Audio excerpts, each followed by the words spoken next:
भारत में तो सावधानी बरतने को कहा जा रहा है, लेकिन भारत से ज्यादा दहशत ओमिक्रॉन की दुनिया के अलग अलग देशों में है। उन देशों की फेहरिस्त लंबी होती जा रही है जहां दक्षिण अफ्रीका, खासतौर पर दक्षिण अफ्रीका और आसपास के अफ्रीकी देशों से लोग आ रहे हैं और अब कई देशों में, चाहे यूरोप हो या दुनिया के और देश हो, वहां ट्रैवल बैन या लग रहा है या लगने की बात हो रही है। मिसाल के तौर पर जापान सभी विदेशियों की एंट्री बैन करने का फिलहाल विचार कर रहा है। अमेरिका ने 7 देशों से उड़ानें बंद करने का मन बना लिया है और ऐसे ही कुछ कदम यूरोप के देशों में भी उठाए जा रहे हैं।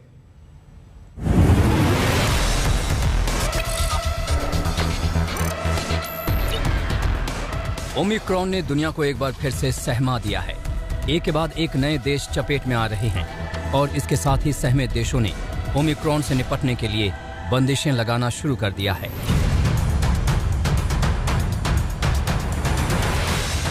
जापान सभी विदेशियों के देश में आने पर बंदिश लगाने का फैसला करने पर विचार कर रहा है। इजरायल ने भी विदेशियों की एंट्री पर बैन लगा दिया है। मोरक्को ने सभी अंतर्राष्ट्रीय उड़ानें 2 हफ्ते के लिए बंद कर दी है। अमेरिका, कनाडा, ब्रिटेन, यूरोपीय संघ ने कुछ उड़ानों पर बैन लगाया है। जापान, ईरान, सऊदी अरब, संयुक्त अरब अमीरात और बहरैन भी ट्रैवल बैन लगाने वाले हैं। अमेरिका भी साउथ अफ्रीका समेत 7 देशों से उड़ानों पर रोक पर विचार कर रहा है। ब्रिटेन ने मास्क पहनने के नियम सख्त कर दिए हैं। स्पेन में 1 दिसंबर से बिना टीका लगे ब्रिटिश नागरिकों की एंट्री बैन होगी। जैसे कि वायरस का बिहेवियर अभी पूरी तरह से नोन नहीं है और इसके एयरबोर्न होने की भी संभावना जताई जा रही है। ऐसे में भारत की पॉपुलेशन को देखते हुए हमें जहां पर भी केसेस बढ़ते हुए दिखाई दे रहे हैं वहां पर हमें जीनोम सीक्वेंसिंग को फास्ट ट्रैक पे करना होगा और अगर ये वायरस डिटेक्ट होता है तो हमें इसके ट्रांसमिशन को किसी भी तरह से रोकना होगा। साथ ही reinfection, breakthrough infection, death rate, hospitalisation rate को क्लोजली ट्रैक और मॉनिटर करना होगा। ओमिक्रॉन ने दुनिया को दहला रखा है। सुपर पावर अमेरिका भी ओमिक्रॉन से परेशान है।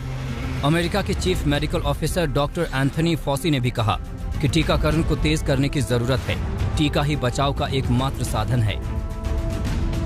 This is a clarion call as far as I'm concerned of saying let's put aside all of these differences that we have and say if you're not vaccinated, get vaccinated. If you're fully vaccinated, get boosted and get the children vaccinated also.